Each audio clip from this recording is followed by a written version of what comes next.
In that sense, then, because you say this is now perhaps kind of like a new chapter, so Right. was success more important on previous albums? Honestly, I think we were shocked from the first time it started really doing well. I mean, not that we didn't think there was value in our records, but it didn't seem like the kind of music that would have as much traction as it even had, which not like it was the biggest thing in the world, but it certainly was a lot more than we expected. So, you know, all of it was very exciting. Um, you know, I don't know, we pursued it as best we could, but at the same time, like, there's definitely an ethos in our band of we just have to do whatever it is we want to do, regardless of whether it's going to be accessible to everyone. And you never know what record is going to work, you know. But This is going to be perhaps difficult to answer then, but do you know why so many people had been able to latch on to the music that you made and with the new record as well? I don't know. I mean, I wonder, part of it, I feel like there just aren't a lot of proper collaborative bands anymore, especially with people that, you know, I don't know. There's a musicianship, I think, in our band that maybe is a little bit unique, not totally unique, but I don't know. There must be something.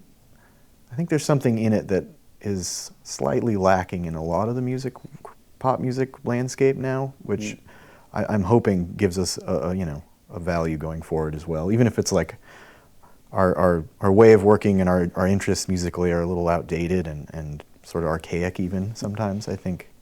Because there's so little of that now, I guess that maybe gives it some value for at least some people still. Right. For us. But so are you still inspired by new music or by what's going on? Or do you pay attention to I what's pay attention going on? to it, yeah. Sure, I mean, there's still amazing things happening for sure. I don't follow it as closely as I used to maybe. But that's also just because seems like there is just more now. It's like Right. the volume of content being flung at you every day is it's not as curated maybe as it was when I was younger. In that sense, then, does it become?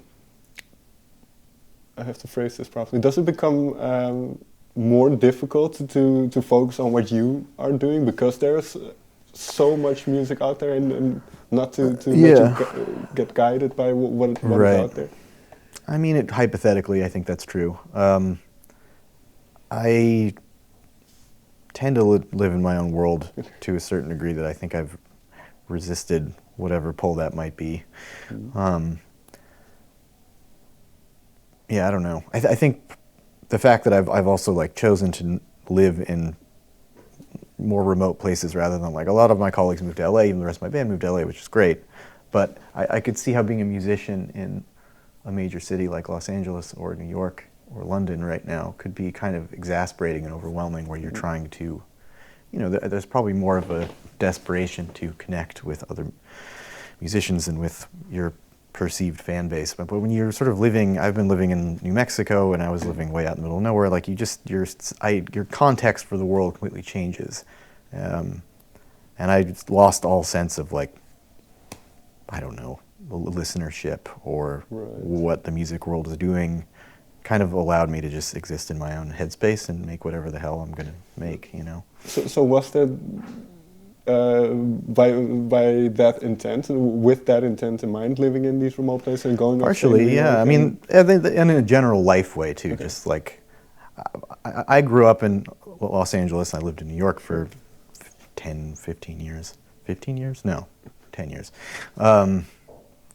And I just kind of felt like I am in a unique position to be able to live outside of these places because of what I do. Mm-hmm. And I felt like it was an opportunity that I couldn't pass up. So I was like, well, I want to try to experience the world from outside the bubbles of these cities, you know. Mm-hmm.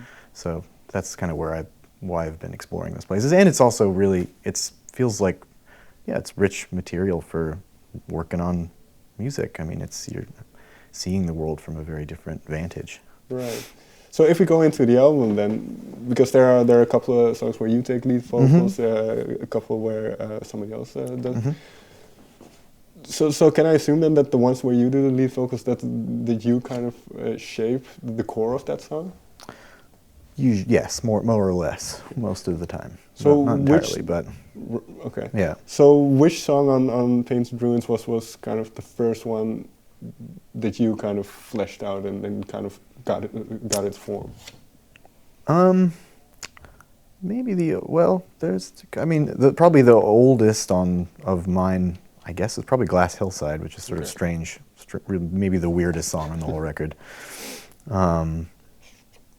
Yeah, I mean, and that was kind of, in my mind, it very much links with Upstate experience. In what sense? But it's obviously pretty veiled and abstract. But, it was like, honestly, there's a lot of kind of insularity of culture in the countryside up there, and that was especially in the period leading up to the elections, where there was a lot of kind of culture clash between, the more conservative country folk and people like me that were moving in there, and kind of city kids that were moving out. And we kind of stick out like a sore thumb up, especially where I was living. There's like an obvious sort of weird brooding tension between kind of city culture and country culture, and that was kind of a little bit of a starting point of that tune in a way. Right. And also just, there's like weird desperation up there for like trying to grasp for something, some sense of community in the wilderness. In that sense, because, like say, and not just in America, but all over the world, things are going on, and right.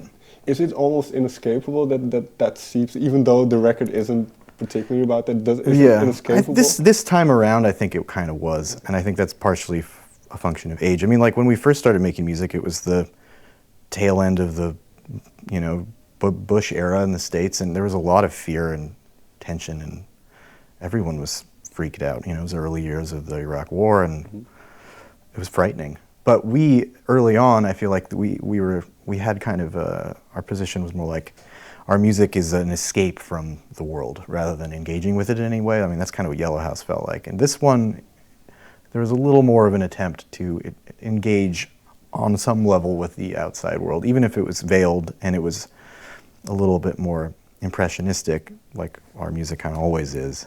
I liked the idea of just getting a little bit in touch with what was happening around us. It felt pretty much impossible not to. Yeah, is there a certain level of catharsis then in it, kind of being able to talk about it and maybe give yourself a new insight or understanding of? I don't know. It's maybe so. I mean, if anything, it was just like, I don't know. It's just sort of a natural way of. I don't know. It's just natural. I mean, all writing is cathartic in a way, I guess. It's a lot of your emotional brain is engaged, no matter what you're doing. There's one more song, and I think that's also one. I don't Aquarian. That's sonically for me. It kind of sticks out. Where did that song come from? I don't know. Well, that's another one where Chris came up to my place and he played some drum fills. So I wrote that basic tune around his playing. Okay. That's kind of why it has this strange kind of like lopsided movement going on. And because you mentioned the groove, and am I right in saying that Chris kind of delved into more of a jazz drumming style? And I think so. Yeah. I mean, he's an incredible jazz drummer. I mean, that's how I met him. I mean, he was just a force. He's capable of unbelievable stuff on the drums, which he doesn't usually get to do in this band. Yeah, he definitely. I feel like he dug in a lot more on this record. So in that sense, is it? You as musicians, do you continually try to develop and try to incorporate new styles into what you do? Definitely, yeah. Yeah, I mean, I think we're always trying to not repeat ourselves. It's inevitable that a little bit of that's going to happen. And I don't necessarily have a problem with that on principle or anything, but yeah, trying to make sure we're not covering the same ground we did the last time around. So I think that's why this record was a bit more kind of like keyboard rhythm focused, lyrics that were going a little bit outside of our personal experience. less harmony, less acoustic writing. Although now that we've done this, I really want to go back to that again. I feel like there actually is a lot of ground that we could still cover there. And I feel like I don't want to neglect that either. So maybe next time, I don't know. Are you already writing? It's very early days, but are you already writing and storing up ideas? Yeah, I mean, there's still a bunch of threads from that same time that didn't make it to this record. Kind of for that reason of like, this is probably too, you know, whatever, intricate or harmony based or just too personal. That can be a thing sometimes with this band. But yeah, I think everybody's already starting in again to see what's going to happen next. Final question then. Well, you say these days success is a lot less important than. I mean, it's kind of just like do what we're gonna do. But yeah, But so now again, the record is well received and has some critical acclaim. Does that affect what you do after? Does that kind of influence what you do now, for instance? I don't know how it would. I mean, other than I'm glad it's done well in certain areas, and I think. I don't know. I think we'd prefer that reception doesn't influence us. It's great to have some reinforcement and feel like your work has some meaning to people. I mean, that's nice. But that's hopefully it. I think other than that, we're just going to keep going.